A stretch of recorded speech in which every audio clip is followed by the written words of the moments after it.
그 얘기를 들어가기 전에 교과와 종합이 도대체 무슨 차이가 있길래 이렇게 종합하느냐라는 이야기를 좀 드려봐야 될 것 같아요.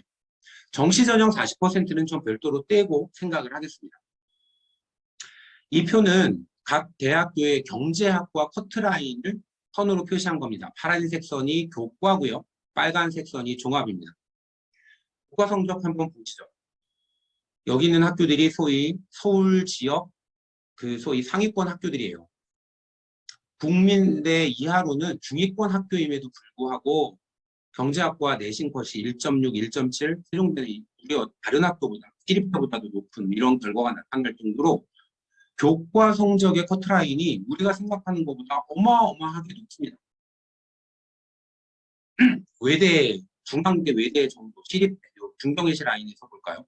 1.26, 1.14, 1.37, 평균이 1.2잖아요. 1.2의 성적을 올리려면 거의 모든 교과가 1등급 나오고 한 교과 정도가 2등급 나와야 1.2가 나올 거예요. 5과목 정도 듣는다고 쳤을 때. 그러면 우리 아이들의 성적을 보세요. 그 정도 성적을 올리면 거의 전교 1등권 아닐까요?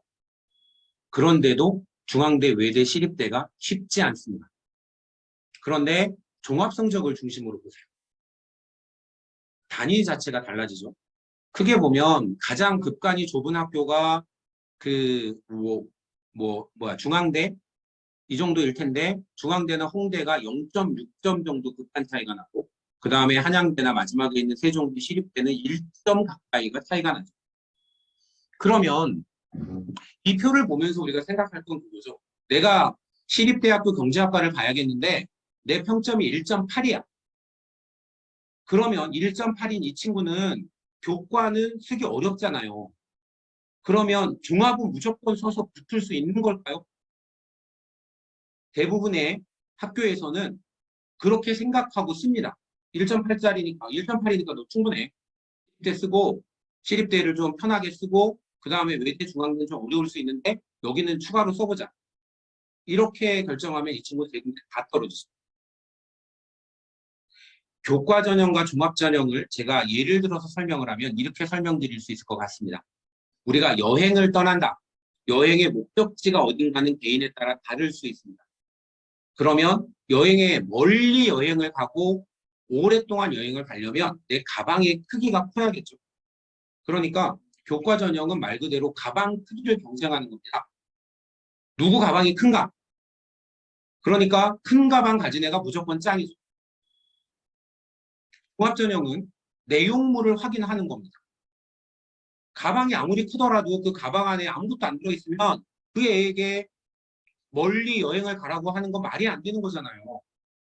그러니까 네가 가방만 큰 것이 아니라 종합전형 그 안에 어떤 내용물을 채워내고 있는가. 그 채운 내용물의 양도 중요하지만 그 내용물이 목적에 부합하는가. 여행지가 바다인데 바다를 가겠다는 아이가 수영복이나 어떤 이런 것들에 해당하는 짐은 하나도 싸지 않고 이상한 다른 짐들만 잔뜩 싸놨다 그러면 이 친구를 그 여행에서 뽑아주겠느냐. 결국은 적정성이라고 하는 것. 계속 얘기하는 진로 적합성이네, 학업 적합성이네 이런 것들은 그 내용물에 대한 이야기입니다. 결국 내용물을 충실하게 쌓으면 가방이 조금 조그맣더라도 꽉 찬 내용물을 가진 친구들은 예를 들어 아까 1.8이라는 가방의 크기를 갖고 있더라도 이 친구는 2.4인 서울시립대 혹은 한국 외대도 합격할 수 있다는 거죠. 하지만 내용물이 없으면 1.8이 아니라 1.2, 1.3이 돼도 2.4인 서울시립대를 뚫을 수 없습니다. 이것을 이해하는 것에서 이 설명회에 대해서 부모님들이 집중을 해주셨으면 좋겠습니다. 숫자를 보여드린다고 했는데 수시 선발 비율을 보시면 2022년, 2023년도를 중심으로 보시죠. 전체로 보면 여전히 수시 선발 비율이 어마어마하게 높아요. 78%, 정시가 20%니까 정시 확대한다 그러더니 왜 이러냐 이렇게 생각하실 수 있는데 서울권만 놓고 보면 결과가 완전히 달라지죠. 서울 중요대를 기준으로 하면 정시 비중이 무려 40%를 돌파했습니다. 그리고 수시가 59%, 중에서 수시 교과가 16%, 학종이 32%. 그러니까 서울권에서 내가 대학을 가겠다고 하면 학종하고 정시가 훨씬 기회가 높은 거죠. 이 교과는 16%로 늘었다고 하더라도 여전히 그 확률들은 낮다라고 봐야 할 것 같습니다. 이 부분을 작년과 비교해서 좀 더 설명을 드릴게요.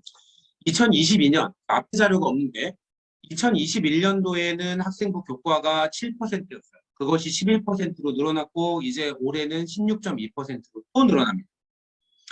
정시가 그 전에 그 30%가 안 됐어요. 28%였던 정시가 올해 입시에서 39%로 딱 늘어났고요. 그리고 그것을 유지하는 선으로 내년 입시가 숫자상으로 40%를 찍었죠. 이건 정부가 40% 미만으로 정시 모집을 못하도록 법으로 규정해버렸기 때문입니다. 그러면서 정시가 아예 40%를 돌파해버린 거예요. 논술은 큰 변화 없고요.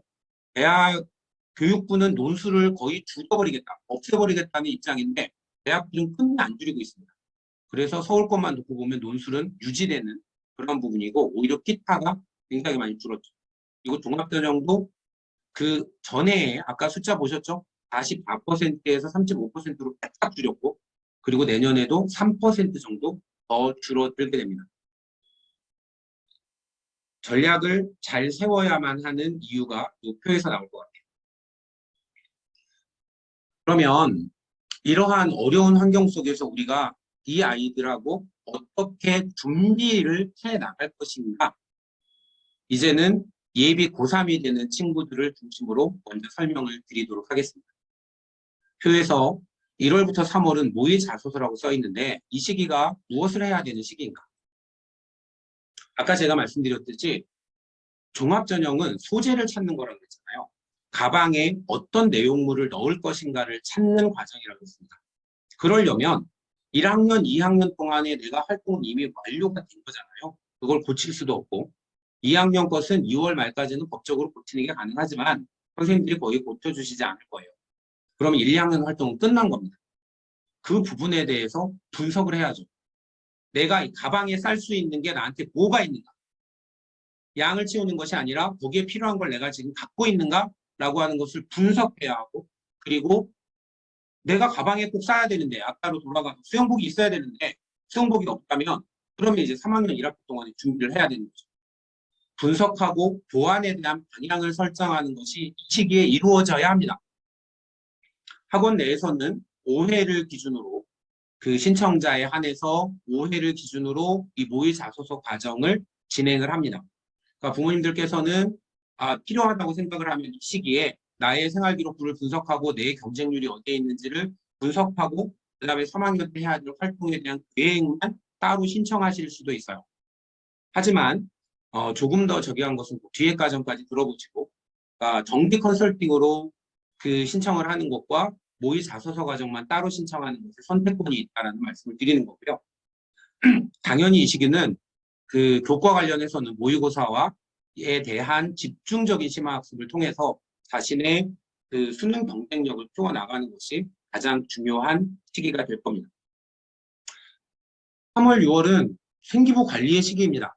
계획만 잘해놓으면 뭐하나요? 이 시기에 내가 했던 활동들을 집중하고 특히 진로에 관련해서 활동하고 진로의 활동의 질을 높여야 돼요. 그 작년, 재작년에는 보고서 몇 개 써서 냈으면 됩니다. 하지만 이제 보고서는 생활기록부에서 큰 힘을 발휘하지 못해요.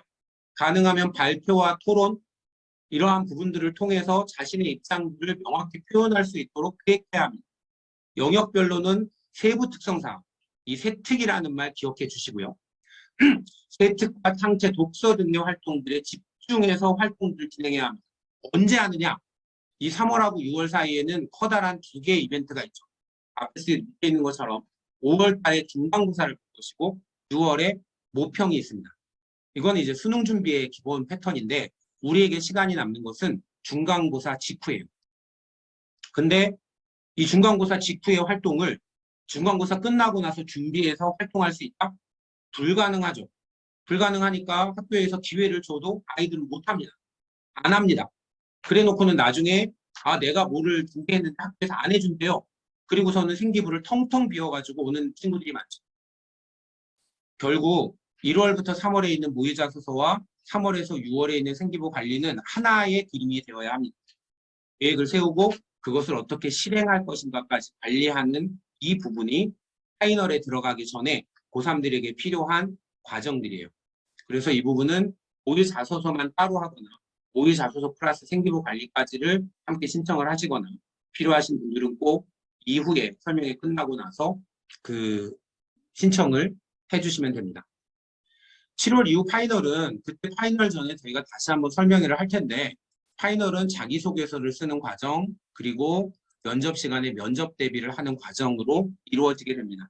이 시기에는 그 파이널에 대한 별도의 프로그램이기 때문에 실제로 이때도 물론 마지막에 자소서 들어가기 전에 마지막 hin기부 정도를 할 수는 있겠지만 이때 정도나는 건 정말 언발의 오줌누기라고 우리가 얘기하죠. 그냥 그 응급조치만 몇 가지를 할 수 있는 시기이기 때문에 파이널 때부터 준비한다고 하는 건 늦어도 너무 늦어버리는 그런 부분이 될 거예요.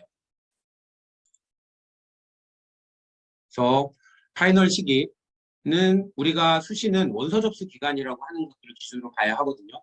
5월 17일이 수시 원서 접수 마감일입니다. 그렇기 때문에 그로부터 2달 전 정도 전부터는 자기소개서 작성을 스타트를 해야 해요.